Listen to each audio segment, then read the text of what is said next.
future will unfold. All right. Hey, welcome. Why ain't I full screen? I don't. Oh, it started again. So yeah. Hey, welcome everyone. Where's my button here? I'm getting the wrong. There we go.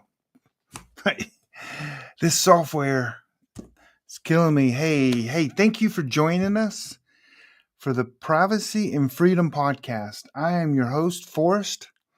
I love doing this show. And tonight I got all kinds of news, all kinds of things to talk about. And we won't take long. But some of this stuff is very vital and important for me to share. Thank you for all the comments and questions from last segment. I kept getting questions throughout the week, and I finally answered them. Believe it or not, on 4th of July morning, I opened my computer up. Everybody was still in bed, 7 a.m. I'm like, oh, gosh, here's some questions from the podcast I recorded and took questions. So I answered them, all of them, by email. So if you didn't get your question answered, let me know. Got a couple questions still, but I don't know if that has anything to deal with it. But anyway, thank you for joining us. We are live. If you can hear me in the comments, if you don't mind, just say, hey, I can hear you. And other than that, I'm going to move through because I can see that I'm recording, but I just want to make sure. So let us get started. I do have some announcements and some things I want to talk about until I get into yes, thank you. I want to talk about before we get into some of my slides I have. And the first one is this. I've told my crypto and privacy students that have taken my course that I am officially selling this week half of my silver. Silver is at an all-time, it's not an all-time high. I think $49, just sub $50 is the high. But just imagine if silver doubles right now, which would create an all-time high for silver. If it would be $72. If it doubles, I make $36. That's not a very good investment with some of the opportunities that are currently out there. A lot of people will say, well, I keep silver as backup. In case the world ends, I'll have silver. And I understand that. I get it. I have that as well. And I have purchased more than I would probably need. If the world ends, I've got quite a bit of silver. And so I'm going to sell half my silver because it is at a high. It's been hanging at the high. And I finally got some things positioned to mail my silver to a company, and they're going to pay me. And so I'm not selling this particular gold bar. Actually, the ones if you look up so that's what I'm going to do. Why am I doing that? Because I believe there are better opportunities for investments right now. Best case scenario, silver would double. That would be $20 above an all-time high. Literally almost 50% higher than the all-time high ever. The all-time high was 40. We'll call it $50. I just don't see. If I had $10,000 in silver, not going to tell you how much I got, but if I had $10,000 in silver, and if it doubles, that means it goes to $20,000 in silver. There's better investment opportunities right now than that happening. So I am selling half my silver, and just wanted to share that with you guys. I've shared that with my crypto and in my classes when I do Q&A for my courses and everything. So I've been setting it up to do it, but I'm actually executing it this week. Next thing is want to cover is I have new classes that are starting literally tonight, but you won't get behind because it is self-paced, and then we have Q&A every Thursday night. But I have classes. I have a crypto class that's starting. I have a privacy and security class that's starting, and a home-based business. All three of them are starting this week. Thursday night will be the first night we'll do Q&A, and then the next week Q&A, the next week Q&A. So what I do is it's kind of self-paced because I was killing people in a sense, because I was doing like 3 nights a week, and people were like, I can't do 3 nights a week from 8 to like 10 or 11. And so then I said, well, you know what? I'll record them and I'll update them as needed. That way everyone can go through on their own pace. So if you're interested in that, go to Garvin Academy, send me an email, but they are starting this week. Also, I'm dropping a podcast, 2 podcasts. This podcast will be dropped tomorrow morning. This is the Privacy and Freedom podcast.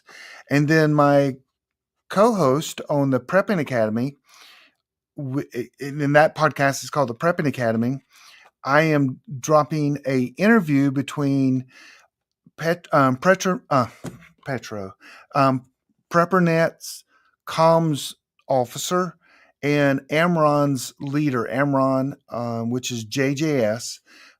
Patrick interviewed JJS, and that's going to be dropping tomorrow morning, and talking about our relationship, talking about the exercise that's coming next month called T-Rex, which is a communication blackout in America that we run one weekend. Everyone, you unplug your power, and we all still communicate through ham radio.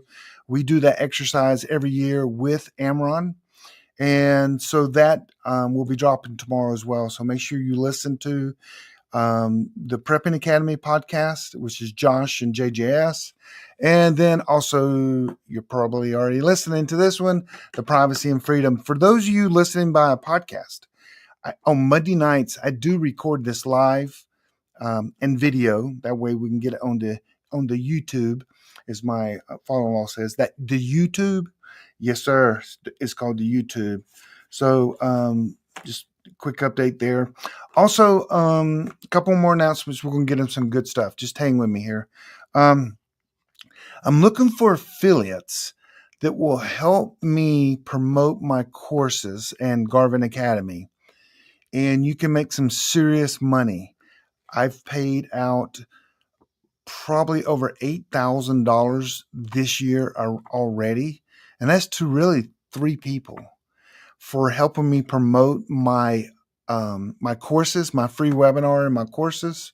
So if you are interested in being an affiliate, you can email me at info@garvinacademy.com, info@garvinacademy.com, and or you can go onto Garvin Academy site. I think there's a application on the site that you can apply. And then I would probably call you and talk through and help you out as much as possible. So I am looking for more affiliates. Next is, so we had a PrepperNet member get scammed from their own bank. And you're like, what? Okay, it wasn't really from their own bank, but they got a email that said Chase Bank. And they're like, I have an account at Chase Bank. So the email says, hey, we've seen some fraudulent activity on your account. Please call this number now or log into your website or log into the site. So this was a scam email. It really wasn't from Chase Bank. What happened was they literally copied a Chase Bank email. If you click on the link, it literally takes you to Chase Bank. I mean, no scam whatsoever. But if you call the phone number, it takes you to the scammers, and they pick up and they say, hey, we need you to verify your account. And I'm not going to tell you who because I know it's embarrassing. But they say, okay, do you know your account number? And of course, no one knows it kind of immediately. And they go, well, do you have your credit card number? And they said, well, yes. And so they said, well, we don't need the whole credit. Just give me there's 4 like sets of numbers on a credit card. And they said, we just need the last, 3 segments to verify you. And they're like, oh, okay. And so they shared that, and they shared, they said, so, and they literally walked a person through trying to stop a scam on their account, and they got scammed. And you're like, that would never happen to me. And that's what this 34-year-old individual and his wife thought as well. They're too smart. They're too tech savvy. They got the TikTok, okay? They were born in the 1900s. Yeah. So they thought they would never get scammed. Well, they went through that whole thing. And the wife said, well, at one point I thought this is kind of weird. She goes, but we called Bank of America. And so because the number was on that page, and they got scammed. And I'm sure, my guess is the bank will cover that because banks don't want news like that to get out. But they were scammed about $6,000. And it would have been more, but they had on their that particular account, they only had like $6,000 in their account. They couldn't get to their savings account or the other. But they literally gave the credit card information, and the first 4 digits, the scammers know in a sense what bank. I think that's like, I don't know if that identifies the bank or what it does, but somehow they got it, and they were scammed. Like, it was like $6,200. And so anyway, that is why that's why people need, and that's why I teach my privacy and security class. So is my face glowing? Look at that. So there's issues with the software that I'm using. There's issues with the actual software, and I got a warning as I signed in. I can't do virtual background right now. Don't know why. They said don't do it. It will. So anyway, next thing I want to share with you guys is my daughter is in Texas, and my daughter is working for the entire month of July at a Christian camp. It is not the Camp Mystic, which is kind of really weird for a Christian camp, but I don't know anything about that camp. But my daughter's not at that camp. She is she's around 60 miles away from that. But when people started calling on Sunday going, hey, is your daughter okay? And we're like, what do you mean? What do you mean? This was like in real time in the morning. And the funny thing was, you couldn't find any news. So I wanted to tell you guys that because there was a Christian camp down in Texas, like 10 girls were just swept away, and there's more missing from a camp, just from the river, just flash flooding. And the interesting thing is, so you couldn't find anything in real time. So I went to X, and I tell people all my students all the time, if you want news and you want it quickly, and if it's not around you, you can't go to the local TV station and they're not going to have flash flooding like in real time in Texas. But you go to X, and then you can start searching for the town or the flash flooding in Texas, and you can get real information. And literally pretty quickly we discovered that was nowhere near my daughter's camp. So my daughter didn't have her phone. A lot of times when you're a leader at these Christian camps or any camp, they'll take the phone so you can focus 100% on the students, on the kids, the campers. And so they taken the phone away, and very quickly we looked at where all the flooding was and the camp and all that stuff, and we figured out that our daughter wasn't even near a river like that or anything that could flood. So then she called us later and said, yeah, she was okay. So anyway, that is just so sad that happened. Because I've been a youth leader. I've been to Christian camp for 32 years of my life. I've been to a high school summer camp, and the last 2 years or there were some years in there that I didn't. There were like 5 years in there that I didn't go during the 32 years. So 37 years in the youth ministry. 5 years, something came up. I don't know. I know one time I was unemployed, didn't feel comfortable going. One time, I think I had a child near the time, and I had to stay and help the wife. Darn. No, I'm kidding. But so 32 years I went to camp. So, and they were sleeping. They were in their beds. It's so sad.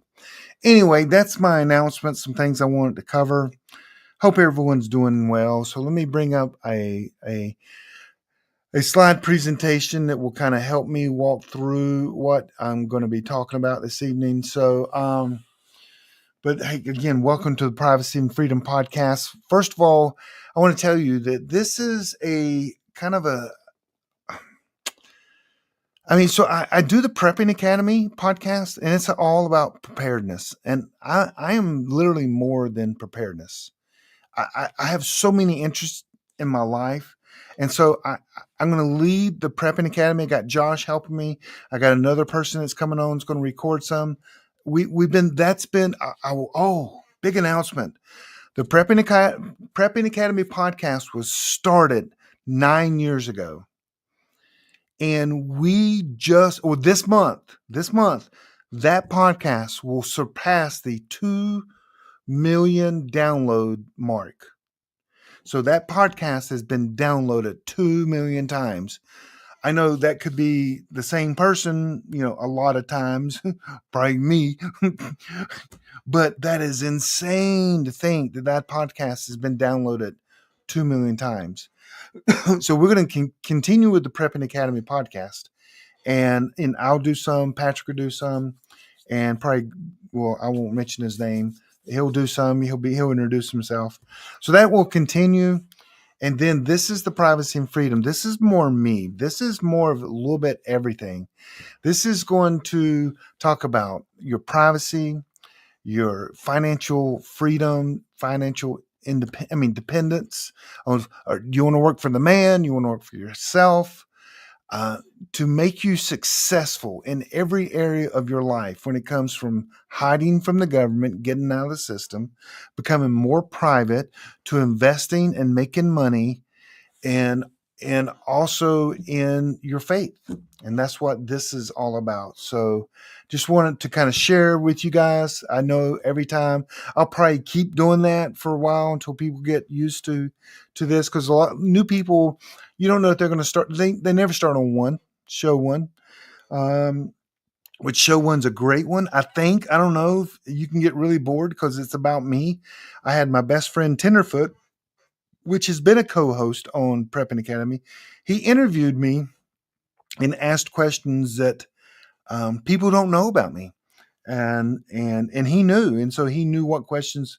I said, ask questions that no one knows and people can feel comfortable listening to my podcast. And he said, okay. And he put them together. I would like you to like, share, subscribe, send tens of millions of dollars, all that kind of stuff that everybody says, to the Privacy and Freedom podcast. That would help out. $10 million would really help out a great deal. But just help us out and spread the word and get it out there. It's brand new. I think this is my 7th podcast. So next, we're going to talk a little bit about some privacy stuff. I'm going to absolutely, in PrepperNet, we're taking steps for some things that we're going to getting ready to read here. So, and I mentioned this a little bit last time, but the EU is planning to have backdoors to all encrypted apps and VPNs. So imagine you have a VPN and now the government, if the EU does it, that means it's hackable and other people will have the key to get in. You just got to assume that. They're going to end encryption by 2030. That's 5 years. So they say, and that means they'll be creating the tools now to be able to do that, or the partnerships to go in there. That means that your VPN will no longer be private. That means that your Signal app, your WhatsApp app, whatever app that you use will not be private from government or hackers. Because if government hacks it or has access, that means that information can be shared to anyone. And Switzerland is also creating a law there that they'll have real-time monitoring of VPNs and messaging services. Guess who is based in Switzerland? Proton. Proton email, Proton VPN, everything.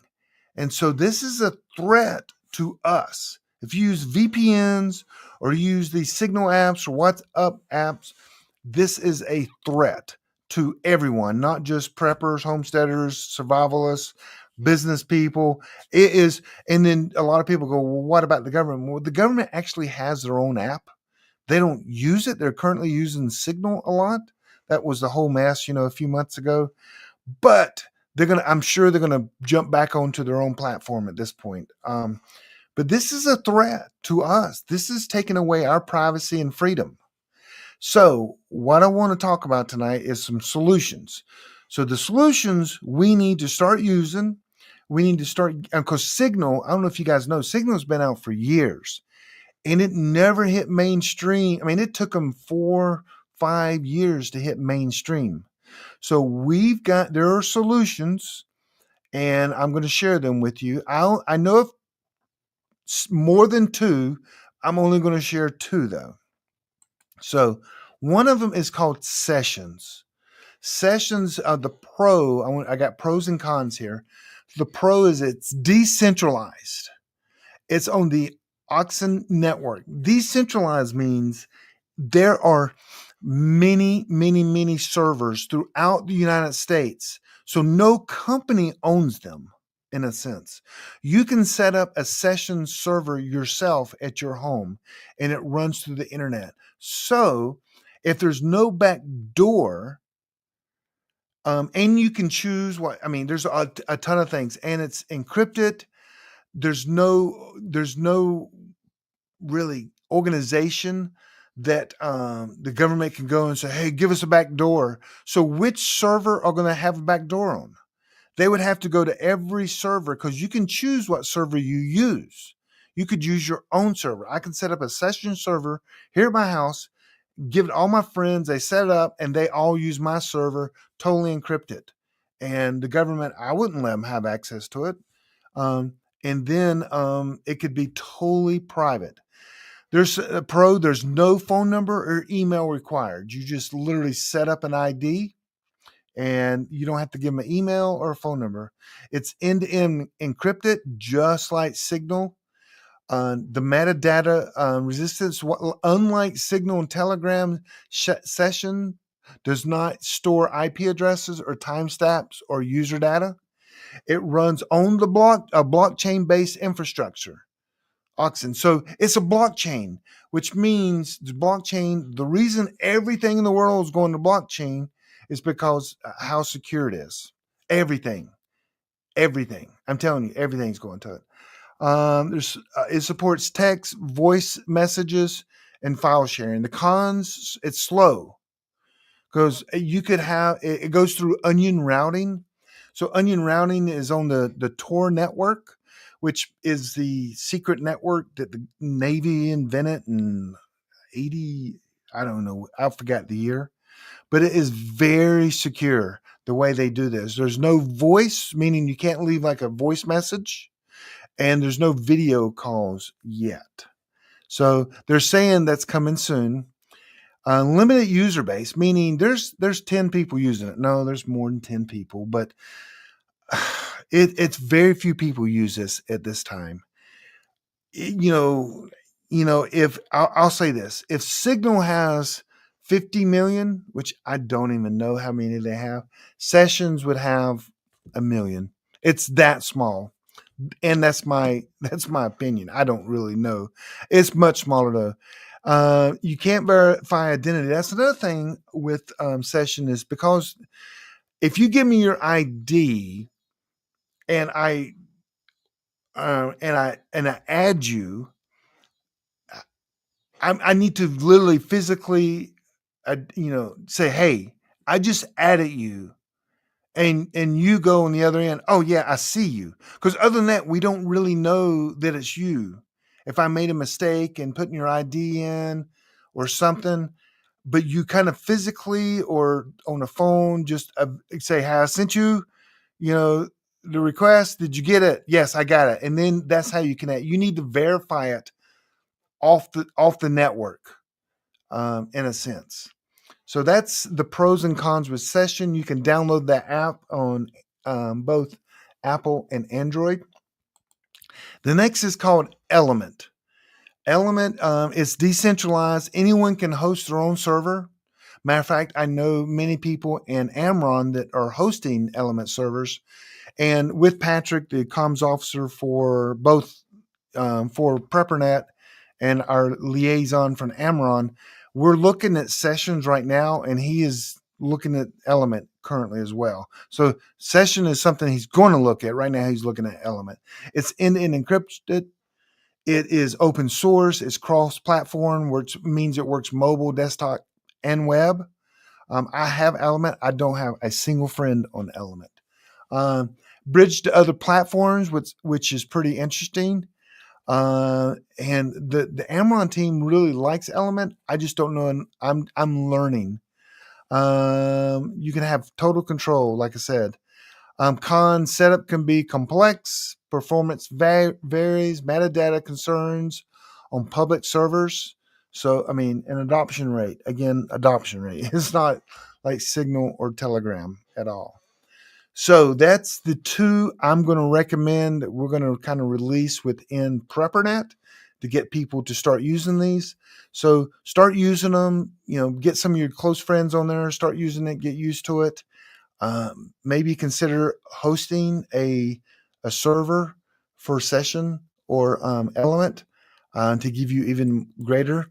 So here's a comparison. I went to AI and said, hey, compare these four, because Element's one I'm recommending, or Session, and the Signal and Telegram. First of all, I want you to look at people are so they so misuse Telegram. Telegram is not end-to-end encrypted unless you tell it per conversation. And people are like, what? Unless you go in there, if you're having a conversation with your your brother or your sister, if you don't go in there and say, hey, encrypt this conversation, no conversations on Telegram is encrypted. And that people were like, that can't be. It's the truth. And even AI picked that up. So end to end, you can see with Signal, with Session and Element, is end-to-end encrypted. Decentralized, you can see both Element and Sessions are decentralized. Open source, they're all four open source. Open source means we get to see the code and we know if they're lying to us or not. Phone number required on Element, it's not. On Session, it's not. On Signal, it is. And Telegram, it is. I will say on Signal, they changed it a little bit, but you still have to have a phone number. You have an ID now that you can share instead of yours. For the first 6 years, you had to give people your real phone number for them to add you on Signal. And I don't like giving people my phone number. So, but right now you can do an ID, but you can see Element and Session. You don't need a phone number. So voice calling and video. Element has it. Session does not. There's bridging available on Element and not on Session, and not on the other ones as well. And metadata resistant. Session is, and it depends on the server with Element. So Element, I was reading, they're changing. The problem is they have public servers. And they're going to have in the future, they'll have a check mark will say don't use public servers like that. So anyway, That is a comparison of all four of them. Here is more of a comparison between element and session. Don't really want to go over all that, but a lot of the information we went over. So element, it looks like, is probably the better one and more mature than session. And but we're looking at the best possibility for not only this year but also in 2-3 years.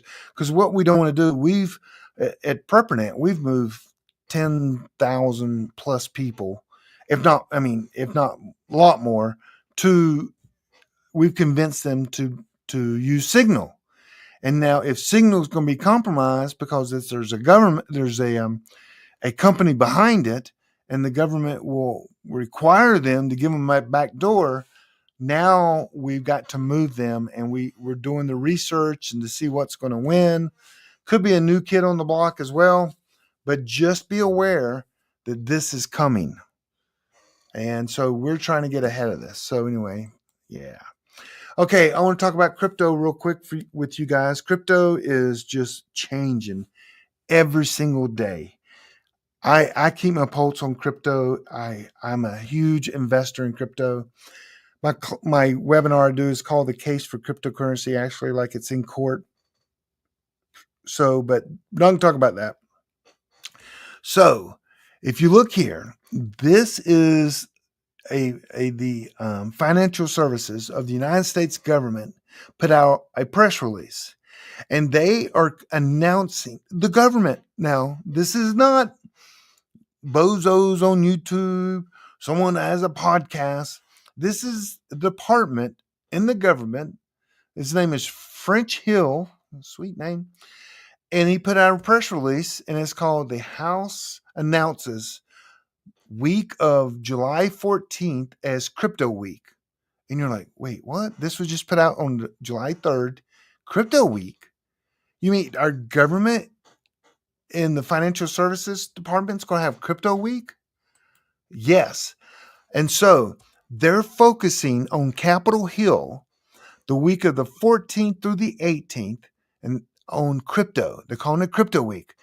The House Financial Services, the Agriculture Committee, the GOP leadership are coordinating and considering the bill. So they have been working on the Clarity Act and the Genius Act before Trump got into office. Matter of fact, they passed one of these and it went to Biden, and Biden exited.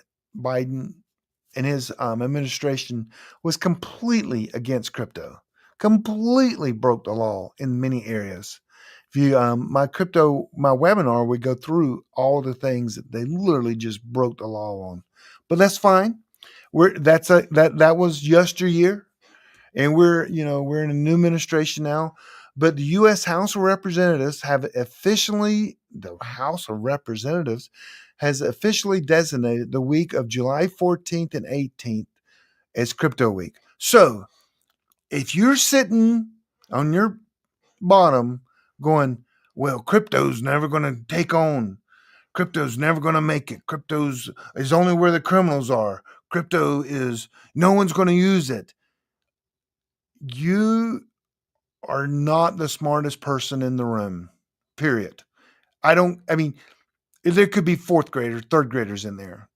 I'm just telling you, there's so many signs that the government, all these corporations, 92 out of the top 100 companies are using crypto. And if you sit back and you're saying, well, crypto's not going to make it, it's only for the criminals, there's no reason to learn from it. You are a dinosaur. You're going to be left behind. The strong will survive. The people in crypto will get richer and you will get poorer. I don't even know if that's a word. Poorer. Yeah, I think that has to be a word. So crypto is not in the future. It's here. And as soon as and Trump has said, I would like to sign these 3 bills before the August recess. So that's why they got the big, beautiful bill, love it or hate it, whatever. Now it's all about crypto. And you're going to hear about this a lot in the next 2 weeks. So if our government's putting rules and regulation, our current president owns a crypto company because he's going to be with us for another 3.5 years, like it or not. And and his entire administration is behind crypto. If you can't see the writing on the wall and you choose to sit back and hold your gold and silver and hold your stocks and your savings bonds, and you don't deserve to make money. I mean, I'm just being honest. And so let's go through some of this. So the Clarity Act is like all the rules for all digital assets. How are they a commodity? Who oversees it? This is going to be the framework for America on how to handle all cryptocurrency. We don't have that yet, but they are pushing that through. It's already written. All the three of these have already been written. Now, I mean, they're way ahead of their time right now. So, but they're going to focus on getting the Clarity Act nailed down in the House and the Senate, and they will vote on this and make it law before August or in August, maybe before. The Genius Act is when it comes to stablecoins. Stablecoin is nothing more than taking a currency that's on the blockchain and pegging it to the dollar. So that coin is always a dollar. So it's like taking the dollar and put it into a digital dollar. It's always a dollar, nothing but a dollar. So if you put $10 in, you get 10 stable coins. You put $1,000 in, you get $1,000 in stable coins. So whatever the dollar does, and people are saying right now that the Stablecoin Genius Act will absolutely save America from bankruptcy. That will ensure that our petrodollar is always the king of the universe. And everyone is, I mean, a lot of people saying that. I can't say everyone, but a lot of people saying this is a very important act. Okay. So then there's another one called Anti-CBDC Surveillance. This is kind of cool. Our government recognizes we do like our privacy and our freedom. We'll talk about that. But what they're saying in this act is they don't want I'm going to say it. Y'all take it or leave it, however you want to. The Republicans are saying, and Democrats, there's some Democrats as well, but only like a small percentage. We don't want our government to ever be in charge of a digital currency where they can control who gets it, when you can spend it, and see everything you do to it with it. Now, if they're doing surveillance and looking at crimes, that's different. This is like on a large scale. They're trying to put a bill in so our government can't do that. Okay? So let's go over some of these. The Anti-CBDC Surveillance State Act, also known as No Digital Dollar. We don't want our dollar. We want paper money always. But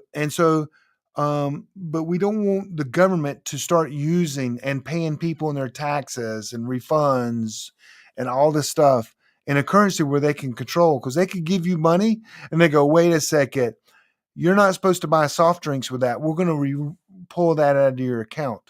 We don't want them to have that kind of power. So 40 Republicans in the House are pushing this. A guy named Tom Emmer, which is a representative. He's the minority whip in the House, and they're trying to get this passed. And I mean, this is a good thing. It prohibits the Federal Reserve from issuing a central bank digital currency, that's what CBDC stands for, a central bank. And so right now they issue, fiat notes, dollars, tens, 20s, hundreds, but we don't want them to create a currency where they can have ultimate power. It says the court claims digital dollar could be used by the government to track, freeze, censor transactions. Matter of fact, let's just say if they went to the digital dollar, which we're trying to get them not to, and go ahead, this bill will pass. And let's say that they give you a program and they give you $400, and you go to a store to spend it, and you're trying to buy maybe unhealthy food, they'll go, nope, that's not approved. And literally, you're like, why won't that go through? And the retailer will go, oh, it's not approved by the government. That's what we're trying to prevent. People need to still make their own choices. That is, like I said, the Anti-CBDC Surveillance Act. That should pass. All three of these should pass before the August break. So that's good news. So you don't like digital currency, you know, I mean, I'll be like your grandfather. Tough. It's here. It's coming. Get used to it. If you stay away from it, you're going to get poorer. I'm going to get poorer. I'm going to look, see if that's a real word. I don't know. But you just are. You just are. Imagine this is .com for 2 months before .com started. But you have access to all these digital investments. Okay. And just to throw you off a little bit, not all digital currencies are currencies. Some of it's just software. And you're like, what? It's software. Yeah. I'll give you an example. There's one called VChain that is used for supply chain management. That token is like 2 pennies. Will it go up in price? Sure. Walmart uses it. Walmart has done 2 million transactions using that token to do supply chain management. I kid you not. So that's why I have webinars so you can learn it. Okay. Again, the CBDC, central bank digital currency. You're going to hear a lot about this in the next 2 weeks and in the future. But if we pass this, then you probably won't hear about it a lot because it'll be in law. And that's what we want. We do not want the government to create like a Bitcoin kind of currency so they can control it and send out to people. We don't want that. So hopefully we'll pass that. And because right now we have a administration in there that is against it. Well, if we put it in law, hopefully that will make future administrations harder. And of course, if they have the number of people, they can overthrow it, I guess. But we just want to put a stake in the ground saying we don't want this. So make sure your congressman votes for these 3 bills. They'll pass. They'll pass because the Democrats there's like when it passed in the House, there were like 40 Democrats have voted for the crypto bill. I mean, they've actually helped. It's been bipartisan to put this stuff together, meaning both parties have been working on all this, which is good. That's the only thing they're working on. I kid you not. In DC, they're on the same page, most of them. But a lot of them are absolutely on board with this. They've actually, both parties have come together and they've agreed to a lot of it. Now they're going to work through some more details, and it's going to be more political this time because they're not in back rooms just working together. So the bill, it prevents the CBDC from creating like federal wallets, be no retail. The dollar will not be pegged to it. We want privacy protection, and we just want the dollar. That's all this is saying, is that we want them to continue to use the dollar. We're already using a digital dollar right now.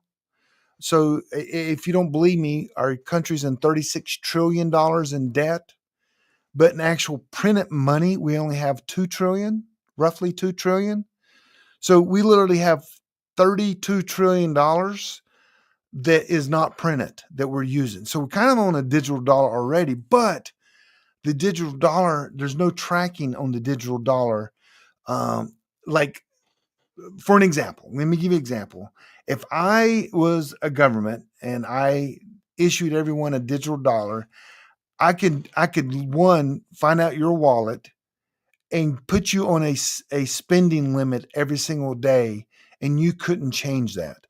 You can't do that right now with banks. I mean, you could take your money out and just use cash, and you could use credit card, all this stuff. So anyway, so Next is I want to talk to you about a home-based business. Someone actually said, "Force, some of us are not involved in crypto for a reason, and it's not a sound investment." Well, I totally disagree with you. I mean, like I was saying, um, mm, I'm gonna be nice as I can here. You're 100% wrong. Absolutely 100% wrong. You don't understand it.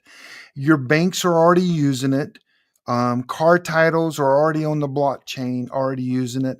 Every NBA, every Major League Baseball, every NBA, every NFL team tickets will be on the blockchain, on a crypto blockchain. Your home title will be on the block. It's already going there. California has already put every car title on the blockchain, and it's called Avalanche. You can buy that token. That token trades, and it can carry information. Um, Bank of America said that we use XRP every day for all internal transactions.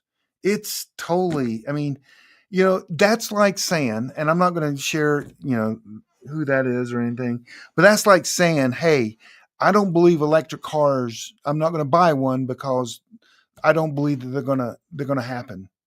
I don't believe they're going to perfect it where you can get 200 miles. I don't believe that all this it's literally like saying you don't believe in a fact, which is nonsense. I'm encouraging you to maybe do a little bit more research because it's already here. Your Visa and MasterCard, you're already using blockchain and you don't even know it. So let's keep going. So why do you need a home-based business? I'm a huge person about creating a home-based business for extra income, for tax reasons. Oh my goodness. I did in the webinar, I showed that just having a home-based business, you could save 20 up to 25% of the taxes you pay every year by having a home-based business.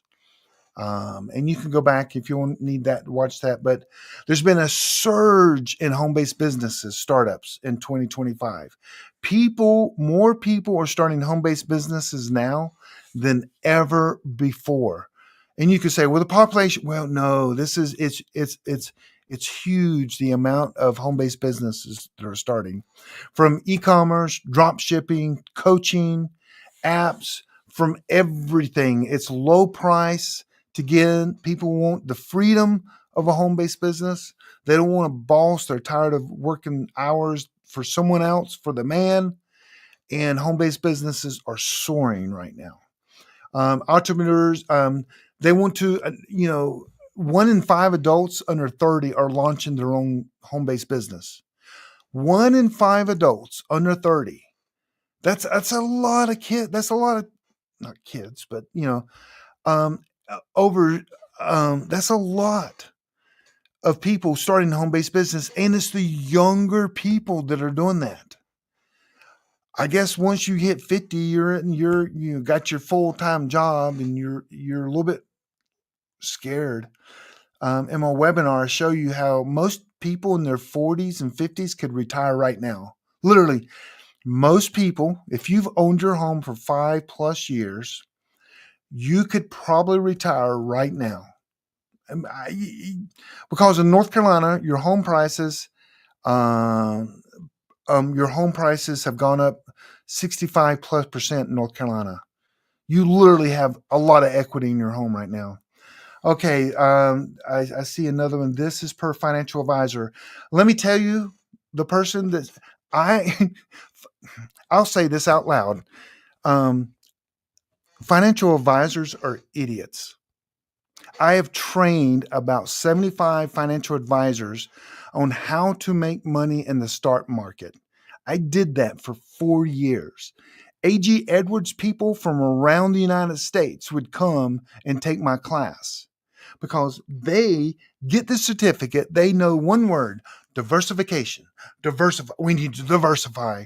And people that for the last 5 people that have diversified for the last 20 years, they've made money, but they haven't. I mean, but how much is gold and bonds and stuff? But yes, so I have three friends. One lives within a half mile from me that is no longer even working with clients. But yeah, diverse. Yeah, I have trained over. I won't say 100. I would say 75 plus financial advisors. I know their test. I've taken their test. I've passed their test. You got to know the rules and regulations. Not one of them knows how to make money. Not one of them. And you can take this to the bank, take this to any financial planner. You can. Not one of them's been trained to make money for you. They've been trained to put you in products that their company sells. That's why in my home-based business, I'm just like, guys, you need to become the smartest person in the world when it comes to your money and your taxes. Because financial advisors and planners, if you're under $100,000, yeah, I'm not even going to go into it. I get so upset because they con people. They make money if you make money or not. They're not a fiduciary relationship, and so I'm not a big fan, as you guys can see. The gentleman said that he respectfully disagrees. Well, sorry, yeah. What can I say about that? Okay, when your family is worth millions and millions and millions and millions of dollars, and I mean, I don't know. We're just not big fans of financial planners. I think they're scammers on the most part. There's some that really try to help you. They do, but they sell their products. And if you want the pie chart of where to put your money to be diversified, download it. Don't pay someone money to do it. Just download it and go, oh, at my age, I'm supposed to have this much in bonds. I'm supposed to have this much in precious metals. And it's their precious metals and everything. But anyway, let's keep going. So small business so small businesses are over 50% of all businesses in the United States. Yeah, there are 15 million home-based businesses in the U.S.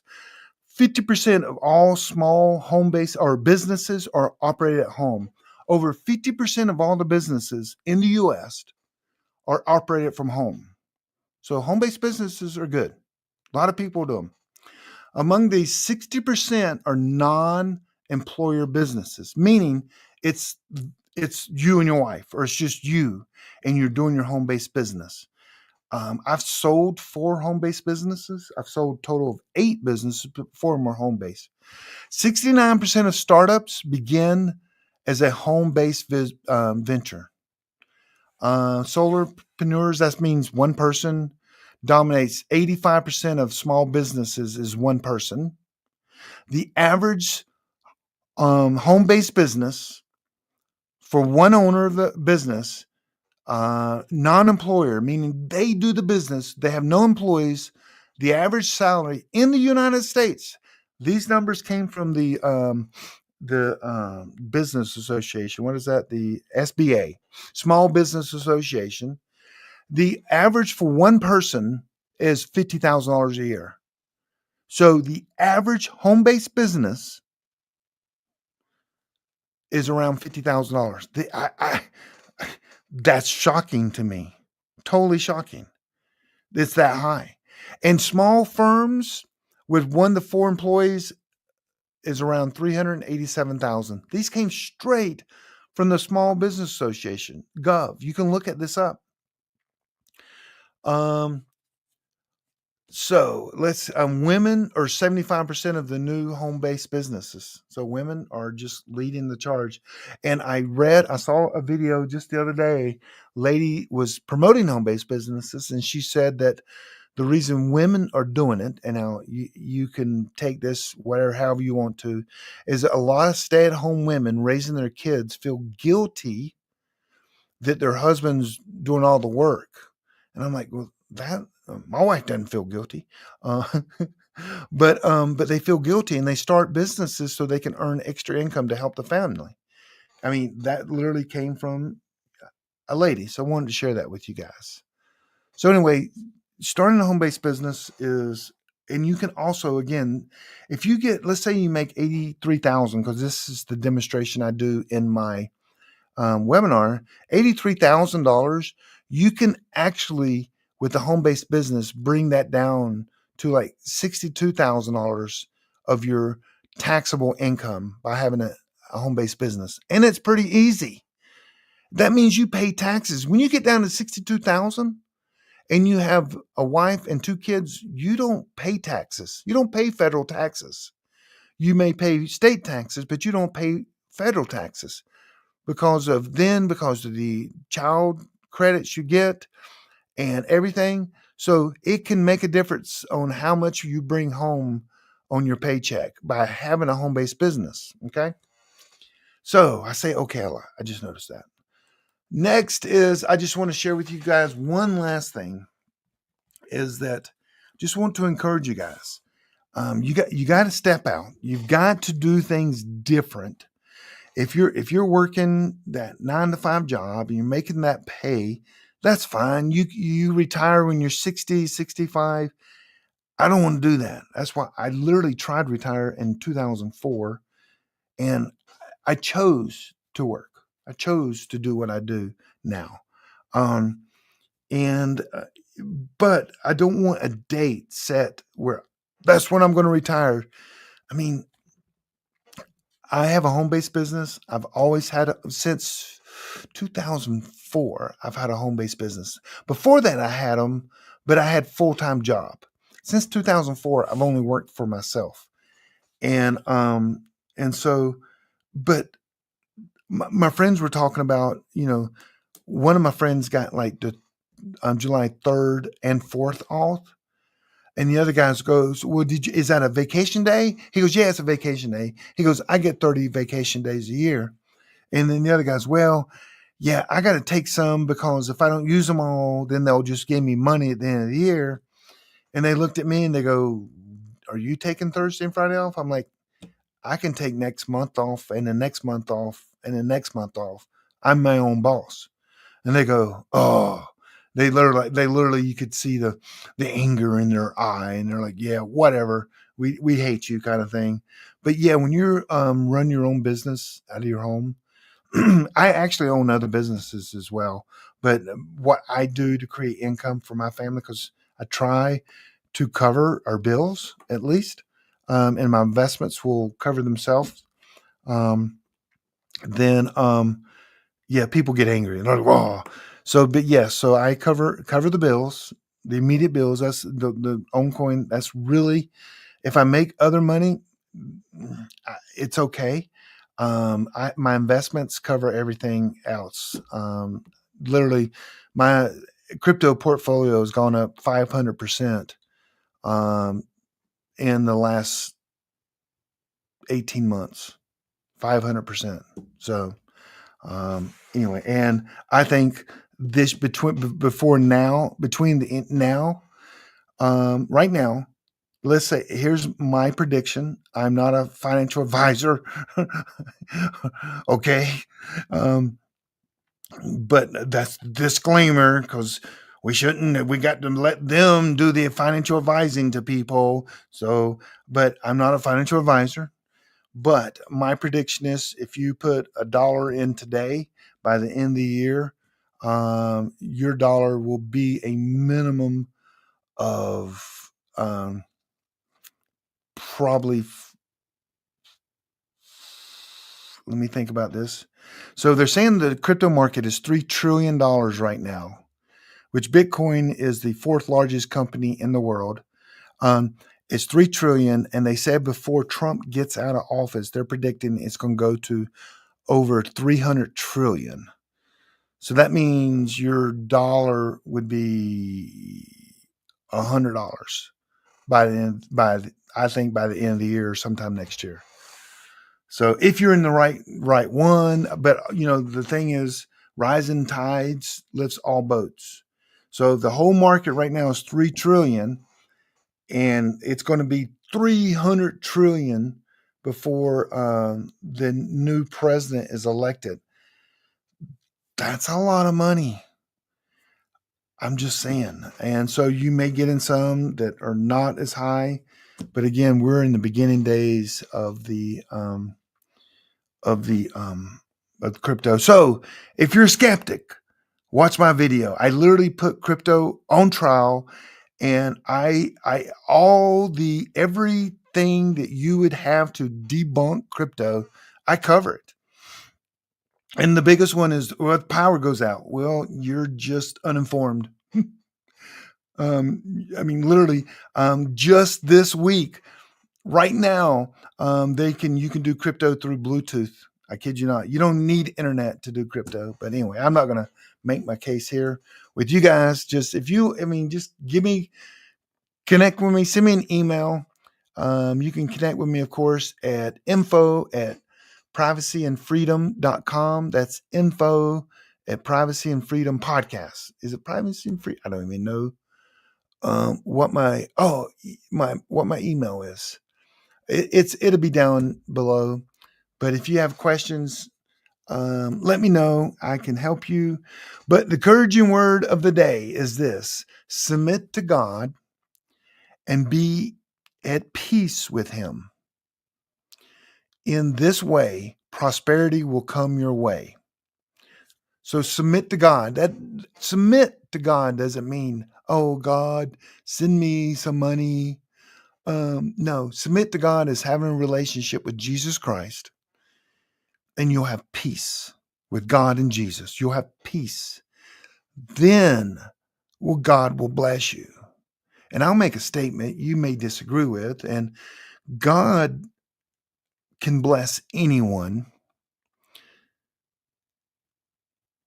but He loves His children, which are those that have a relationship with Him. I mean, doesn't that make sense? That just makes sense. If you have a relationship, then He will absolutely give you all your needs and take care of them. Not the needs you think you need, but the needs He thinks you need. Anyway, guys, I hope you guys have enjoyed this. Hope you guys got something out of this. And we'll see you next week on the Privacy and Freedom